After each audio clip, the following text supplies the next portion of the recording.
in here so they can't record the theme. Or cute little tape recorders out there. Just a rotten prison. The world is full of barnacles. Incidentally, have you ever considered the possibility that you may be a human barnacle attached to the great moving hull of life, just hanging on there? You neither spin nor reap. You just hang on and suck what blood you can suck, huh? Oh, it's a terrible person. Yes, indeed. You can tell this is not the Norman Vincent Peale show. Just the other side of the coin. The power of positive thinking, friends, will often land you in the slam.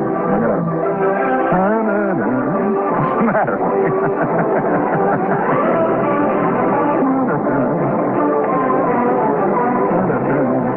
You got something real? Okay.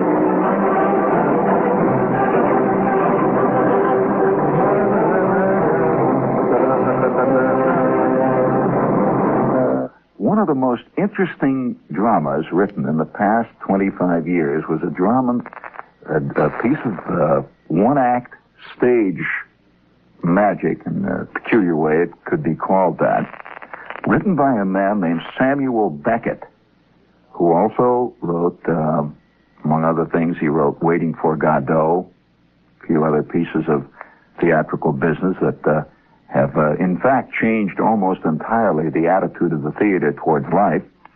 And the piece that he wrote that I'm talking about right now tonight is a piece called Krapp's Last Tape.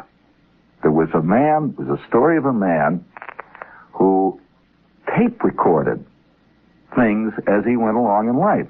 Don't go, Jim. You're staying here. Oh, no, this is important to what I'm going to do here. And he recorded things in his life. Now, that's very different from making a diary. You know, a lot of people keep diaries. And a diary is an incomplete record because when you sit down to write, you're inhibited. The fact of writing itself inhibits most people. The most natural form of communication is the voice. That the very first thing that the Neanderthal man did was to communicate with his friend by voice, not by a diary or by a memo. Although today the memo has become the chief means of communicating for the Neanderthal types, which I find myself working with. However, that's something else. That shows the slow decline of man's ability to contact his fellow man. But Krapp's Last Tape was about a man who every day would record things on his little tape recorder. He'd sit there and he'd talk about his life.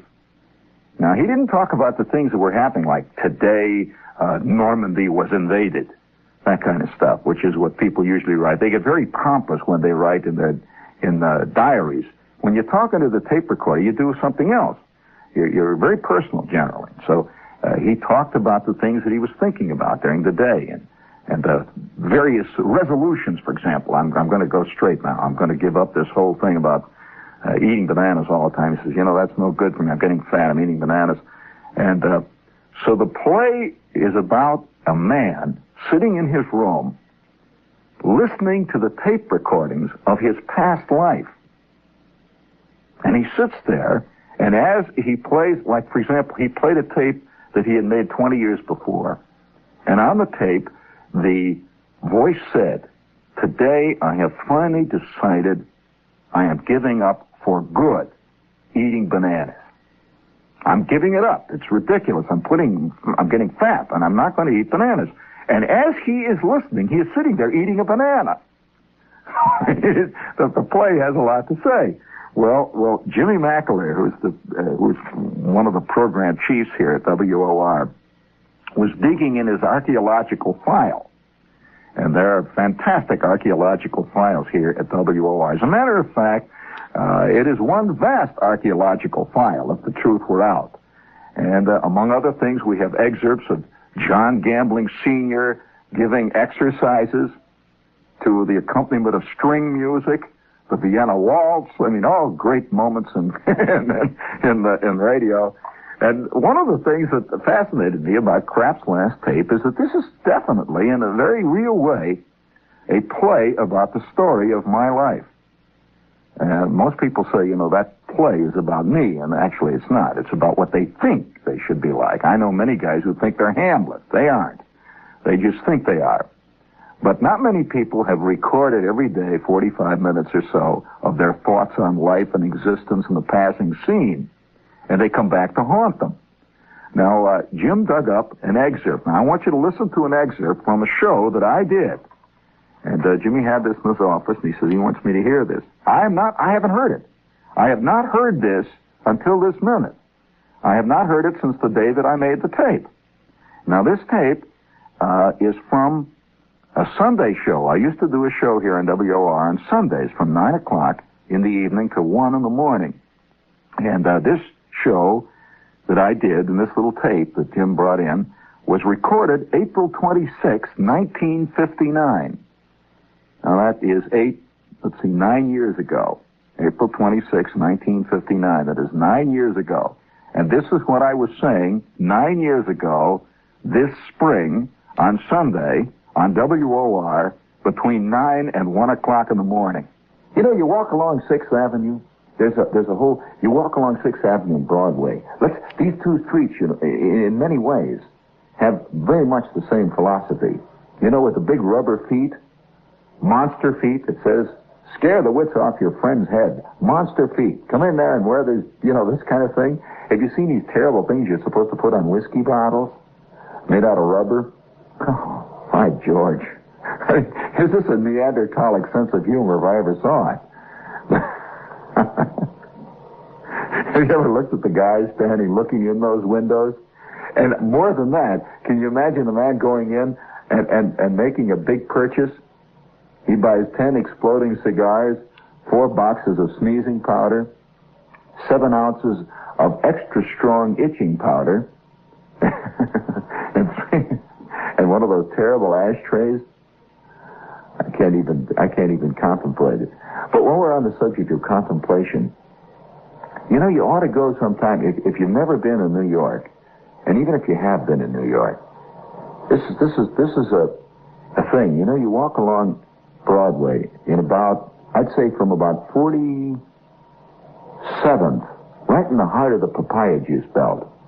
I'd say 47th up through about 52nd. You walk along that street and you see all these guys standing against all these storefronts at about 3 o'clock or 4 o'clock in the afternoon, and all night practically. These guys, and they're always wearing these felt hats, these fedora type hats, and they're wearing these long sort of coats and these wide ties. Can you imagine any of these guys at the age of 3?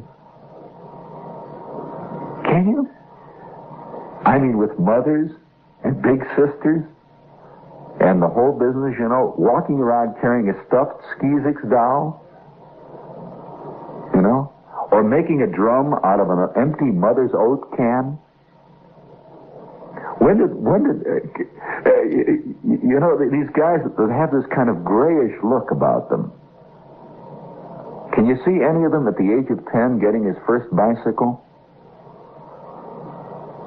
And then at about the age of 16, he gets his first cigar. And that was the beginning of the end. And I would like to see some guy who is a rookie on Broadway, spending his first day standing in front of the cigar store. I mean, a rookie stander on the corner. And all the other old-timers who have their places staked out and have had them staked out for years are watching to see how he does. And he flicks his ash onto the curb there, and one of the old-timers nudges a guy next to him and says, this kid has got style. This kid has got style, real style. He's going to do a lot of good standing before he's through. Oh, that was wild. I'll tell you, this is a very peculiar experience for me. Jimmy McAleer brought this in. He said, you've got to hear this. He said he's just listening to old tapes in the office there, and he heard this little bit out of that show that I did. Again, for those of you who wonder when that was done, it was done in April 26, 1959. And the eerie thing about it, as Jim pointed out, he said that nothing has changed. What I was talking about is exactly the same today as it was then, and that is 9 years ago. There are guys still standing in doorways up along. Do I sound any different on that tape than I did then? Do I sound different? Oh, no. That's another eerie thing. I've often said, and I still maintain this, that the big difference between humor and satire, I shouldn't say satire, I should say humor and comedy, is the longevity of humor versus the short-range value of comedy. And I think that illustrates the point very well. That was a little tape that was just taken at random out of a show 9 years ago, and there were still laughs in it, you know. The guy flicking the ash, and the other one says, hey, you know, that kid's got style. But a very interesting thing there, listening to that. And I have a feeling, and this is something that I've often felt, and I still say it, that 500 years or 1,000 years from now, a lot of the things which people today take either for granted or totally ignore are going to be the things which 1,000 years from now, scientists and archaeologists are going to be playing and listening to attempt to reconstruct the society as it really was. In fact, a woman wrote to me the other night a great letter. She said, you know, she says she's listened to the show for a long time. She says she hears more things, more comments, more involvement with the world of now constantly on my show continually. And she gets more out of it than she gets out of a lifetime of going to Broadway shows, which are about a never-never land, actually. Movies are about a never-never land. They don't really deal with the world that we live in. And they, if they do deal with it, they always deal with it from a kind of theatrical viewpoint, which is really a distorted viewpoint. If you're going to learn anything about the life in ancient Greece, believe me, friends, you're not going to get it out of Elektra. And you really aren't. You may get something else, but you certainly aren't going to get the story of the daily life of the average Greek man on the street who didn't know Agamemnon from the back end of a horse that never made it to Belmont. All he knows is that the big shots keep yelling around about the castle there, and once in a while they stick shivs in each other, and that's about as fine. Speaking of shivs, this is WOR, friends, and your archaeological station, and this is old me, for obvious reasons. That was a little cue there to for those of you who have sensitive ears to turn off. We ought to institute that on this. You know how on the show? You know how magazines or movies today say recommended for mature adult audiences only? That means recommended for people with dirty minds. Very few movies have I ever seen that have that slogan above them. Recommended for mature adult audiences only. Actually draw mature adults. It means exactly the opposite, you know. But nevertheless, we ought to institute on the show. Every time I know I'm going to say something that will offend the more sensitive ears out there, I go, so that you can quickly turn over to WPAT and hear another selection from The Sound of Music, and then you can come back. There we go. I warned you now. I have a short story in the current issue of Playboy magazine, the July issue. You'll see my big fat name right on the cover there next to that big fat girl there who looks like she's doing a slow roll in a crosswind. However, she's inflatable.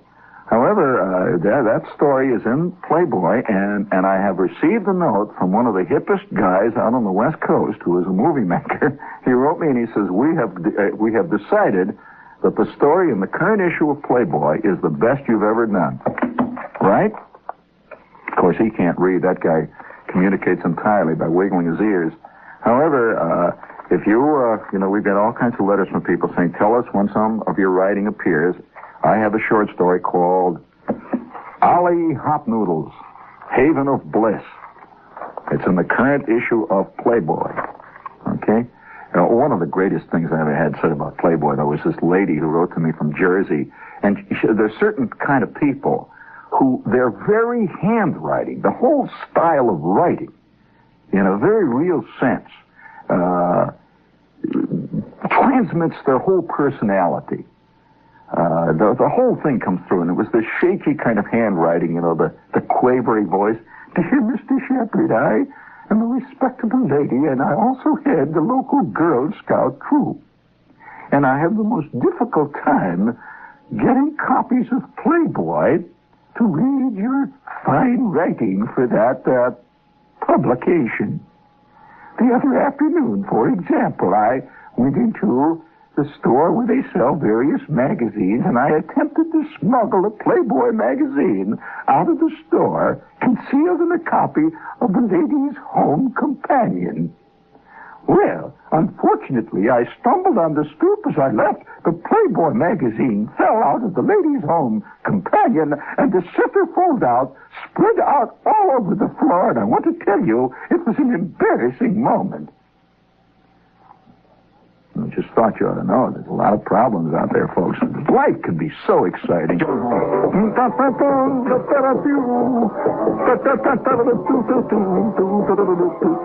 good old summertime. In the good old summertime. We'll sit on the doorstep and fix our ears in the good old summertime. We will eat Eskimo pie bars. We will knock down some giant yoo-hoo. We'll go out to Shea Stadium and watch them drop a couple in the good old summertime.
You never did hear a better Jews harp player than I am, Mac, did you?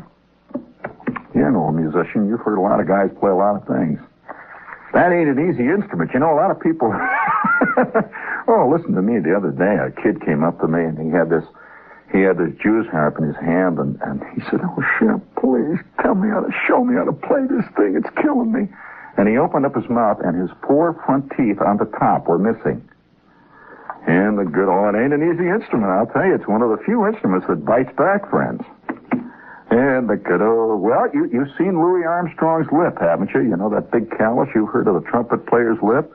Well, friends, there is such a thing known as the Jews harp player's bicuspid. And the good old... Oh, listen, I've seen tongues get... Listen to the control. Now watch this.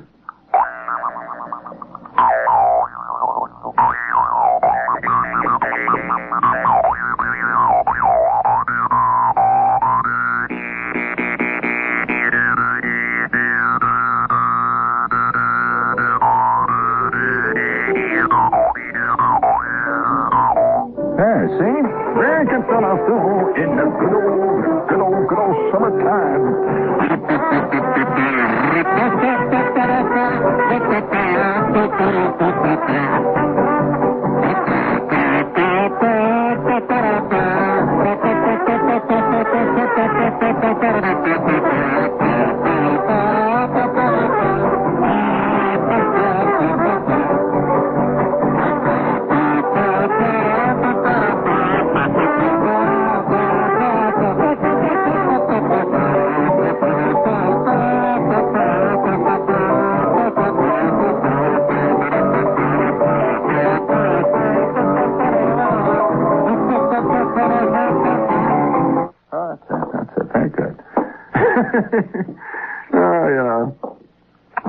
let's see. We've got one more. We got Playland, right?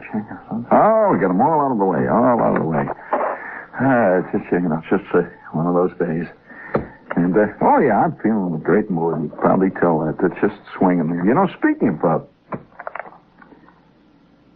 Speaking of great moods and just swinging along here, this is yearbook time. Kids are getting yearbooks all the time, this time of the year. And I have a complete collection of yearbooks from the high school that I went to. And I don't often take them out, and sit down and read it. It's actually pretty dull reading, but nevertheless, we got a great note here. I don't often read letters from kids, but here's a great note from a kid. He says, Shep, I have had a most unbelievable experience. This is a kid from out on the island. He says, this past week has been, as I'm sure you know, yearbook signing time at most high schools. And mine, of course, is no exception. Kids at my high school have been rushing around soliciting as many wishes for, quote, good luck in the future as they can from everyone that they even remotely know. It's becoming a point of honor to have a yearbook without 1 square inch of clean white paper. Kids that have not spoken since 2nd grade write tearful, hokey pagefuls in each other's books, ploughing their undying love. He said it is rumored that some kids have even asked the janitors to sign.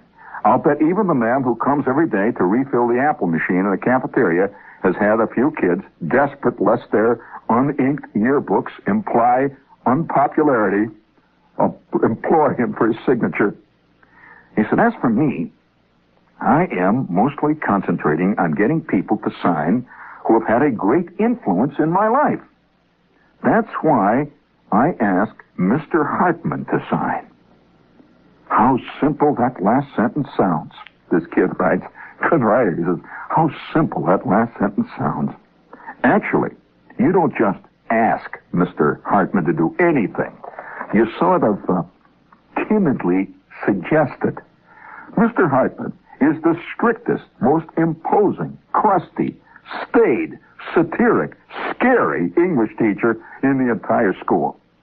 He has the veneer of knowing everything. That's in caps. And he actually does. When I had him as a junior, I sat petrified all year, abhorring every second of his class, even though it was there that I learned absolutely the most that I ever learned in all of my school career. Anyhow, I really wanted the signature of this overwhelming figure. And it took me a few days until I could muster the bravado to accost him about it. Naturally, I did not watch as he signed. My gaze was glued to the floor. He closed my yearbook brusquely. I squeaked, thank you, Mr. Hartman. And he strode away into the middle distance. I spent minutes imagining what he had written. For example, you're an idiot kid. Or, good luck. Judging from your performance in my class, you'll need it. Or just his name, Hartman. Well, I couldn't envision him writing anything commonplace or kind. I opened the book. Shepard, I swear it. I could not believe it. He had written, best wishes. Flick lives. Flick lives. He wrote, Flick lives. Wow. I immediately thought of the great bond that we had had in common for over a whole year, and I never knew. Mr. Hartman, the listener, I still cannot believe it. Signed, Dazed. Let's salute Mr. Hartman out there.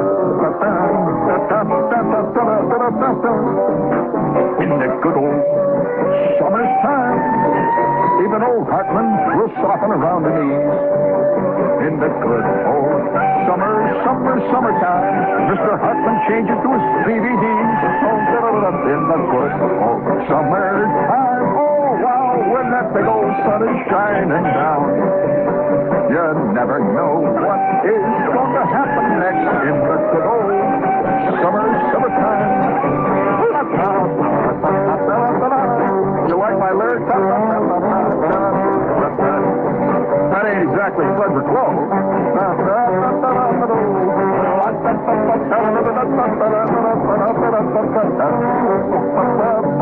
Oh, blow it out there, Pop. Get on a key for crying out loud. If you flew like you played, Bob, we would be 14 feet under, still trying to get altitude. Good old summertime. All right there, Mac, old man. Did you enjoy that letter? This is a... Well, you know, I'll tell you about that yearbook. I'm going to tell you a story about a yearbook now. It's time. It's story time now, friends. And I'll tell you the little moment that I had in the yearbook. Just a terrible moment. Oh. And you can't erase these things. They're just not erasable. Some things happen to people. I'll never forget listening one time. I'm a kid, see, and there's a great radio show that used to come out of Chicago called Vic and Sade. And Vic and Sade was one of the great artistic creations that did evoke American life. I think it said more about American life than anything Eugene O'Neill ever wrote, because it was about the kind of life that people really live rather than the imaginary life. And I remember one time, Vic came home, who worked at the Consolidated Kitchenware Company, plant number 14 in Peoria. And he was in the accounting department. And Vic, the month before, had been appointed the bowling correspondent for Consolidated Kitchenware Corporation's monthly magazine. He was the bowling correspondent for Plant 14. They had plants apparently all over the country. And so he came rushing home, and there on the kitchen table was the mail that had arrived. And in the mail was the copy of the Consolidated Kitchenware Plant's year, or rather their publication, something called Pot and Pan, something like that. And it was all wrapped up, and he was all excited, see, because his first column was appearing. Now, I don't know whether many of you know the fantastic thrill of seeing your writing appearing in print, actually being published. And he was all excited, seeing he came home. You hear the screen door slam. He says, hello, Sadie. What's for supper? And she says, beef punkles. Oh, boy, beef punkles. Oh, wow. Where's the mail? And she says, well, there it is on the kitchen table. He says, oh, there it is. Hey, look, Sadie, look. Here's my copy of the Consolidated Kitchenware Quarterly. Here. That's right. It was called the Consolidated Kitchenware Quarterly. He says, here's my copy. Look, my article's in there. Oh, wow. And you hear him here, blah. And he's looking through it. Oh, let's see. Here's yearly report. Yeah, that's a copy. You hear him going through the pages. There's Plant 12, Plant 16, Plant 15. Where is it? Where is it? What do they do? Did they leave it out? Took me 3 weeks to write that. Holy smokes. Wait a minute. Oh, no. Oh, no. Oh, no. Wow. And he's laying on the floor crying and yelling. And Sadie says, what's the matter? What's the matter? And she picks up the magazine. She says, what's the matter? What's the matter? Oh, no. And there was his column. His name, of course, was Victor Gook. You got it? And it says, Bowling News of Plant 14 by Victor Vuk. Victor Vuk. What a silly name that is, Victor Vuk. And she says, but that's not all, Vic. Who is that in that picture there?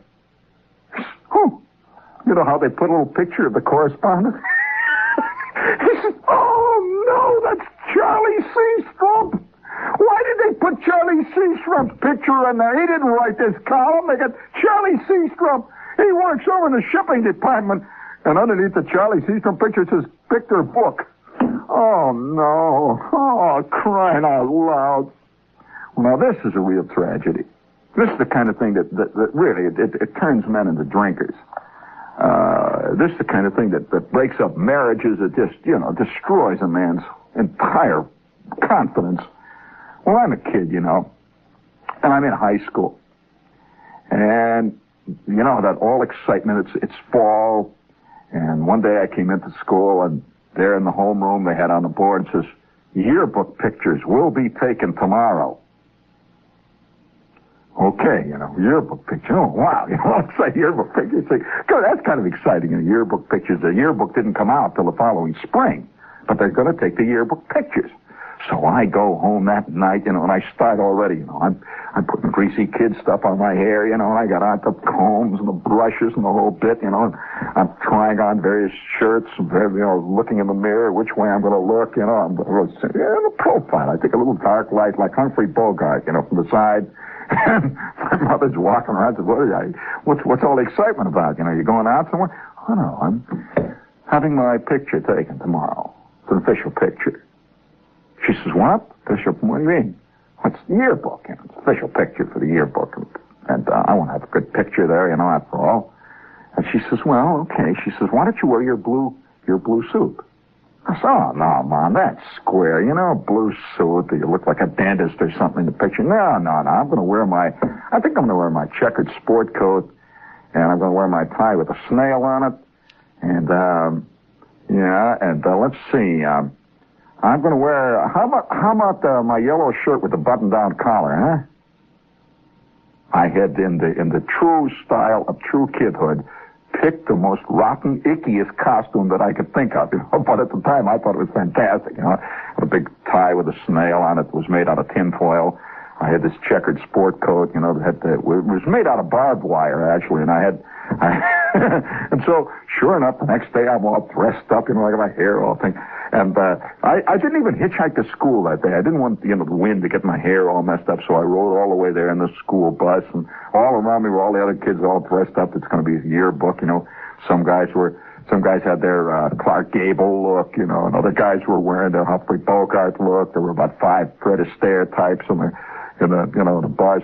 We finally get to school, and sure enough, at 11 o'clock in the morning, they heard the entire crowd, all alphabetically, we're down in the gym, and we're all lined up in a big line, and here they set up in the corner there, they've got this little photography studio, the guy with the thing over the head and the flashlights going off, and we go through the whole line.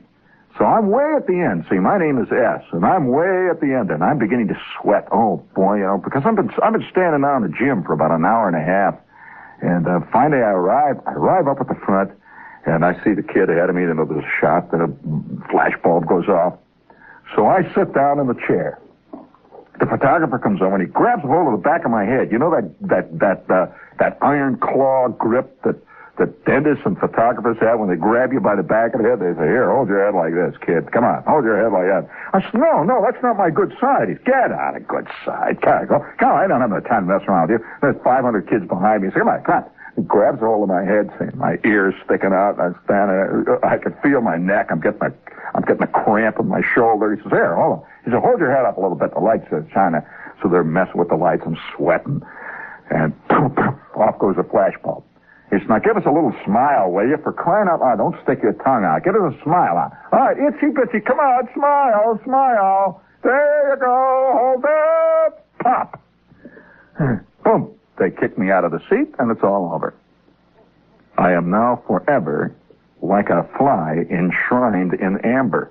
Forever. There is no going back. They only took one. You couldn't come back for a retake. That was it. Well, you know how it is. The year goes on, and it's now December and Christmas time, and now it's February, and you got the exams and all that jazz, and now it's March, and the beginning, the little excitement going on now. There's the baseball practice, and I'm out there playing baseball. March, and now it's April, and I forgot completely about the yearbook. And all, the excitement of school year. Now you begin to sense vacation coming up. Well, one day we came in, and it says $6 will be presented to the desk, and you will get a receipt, and that will pay for the yearbook.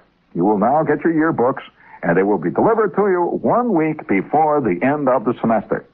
So I rush home, and I tell my mother I got to have $6. She's $6. I said, yeah, $6. I got to get the yearbook. Holy smokes, what next? So she gives me the 6 bananas, and I take it down. I give it to the office. They give me the receipt, And then comes 1 week before the end of the semesters. Big sign that says, yearbooks now being delivered in the office. 3 o'clock this afternoon. Bring your receipt.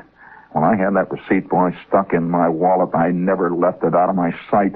So that night at 3 o'clock, I'm down there in the long line of kids getting their yearbooks. And, they're all yelling, oh, look at me, look at it, look at Charlie, And the whole line ahead of me, see. And the kids are getting their yearbooks, and everybody's cheering and yelling. And remember, I am S. I'm way back at the end of the line again. They were giving them out alphabetically, always at the end of the line. So I'm way back there with Schwartz and Zinsmeister and Helen Weathers, the Chester Wisniewski, the raggle-taggle crowd way in the back. And we're slowly working. All these beautiful people are going by, all the lovely prom queens, and they've got their yearbook, and they're cheering each other. And I finally arrive after like 2 hours of waiting. I arrive right at the desk. I put down my receipt, Gene Shepard. The girl says, all right, Shepard. She's looking through the file. Shepard, oh, yes, here it is. Shepard, all right, please sign here. All right, then, Gene Shepard. And she reaches down under and she takes this yearbook. And it's beautiful. It's all got kind of tissue paper of it that's nice and fresh, and you can smell it. It's got a leatherette cover. It had a picture of the high school stamped on it, all dynamic, Modern art and all that stuff. And she hands me my yearbook. I grasp it in my hand. Schwartz is behind me, and he's got his. He grabs his. Chester Wisniewski's got his. And the three of us now are out on the street. And I've got my yearbook. I said, oh, boy. And Schwartz opens us up. And there was Schwartz looking out of the picture there. His hair parted right in the middle. He looked like a bartender. I swear, Schwartz had never in his life had jowls. On this picture, he had jowls and he had a purple chin. And underneath it says Schwartz. And he looked like a bartender on a 3rd Avenue bar, see? So I opened mine up. I'm looking for Shepard. No!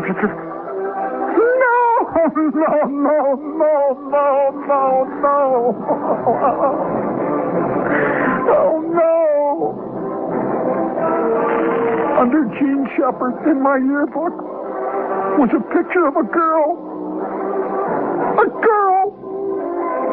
Gene Shepard was a girl! And it said, how they put favorite activities? It says next to her picture, favorite activities, girls volleyball. Gene Shepard, favorite activity, girls volleyball. And it was this girl. I had seen this girl around. Her name was Lorraine Shepard. So I looked up Lorraine Shepard. Guess whose picture was under Lorraine Shepard? Here I was, looking out, and I had this pained look because the guy grabbed me by the back, and I was having a cramp in the back of the neck, and there I was, frozen forever. My name, Lorraine Shepard. This is favorite activities: football, baseball, wrestling. Lorraine Shepard. Oh, I want to tell you this. I did not live that down for over 2 years. I remember one time hitting a guy in a football game, and he got up, he's a little sad. He says, I didn't know you could hit like that, Lorraine. I said, you smack it. I hit him again, and again, and again. Hang loose. It'll be all right.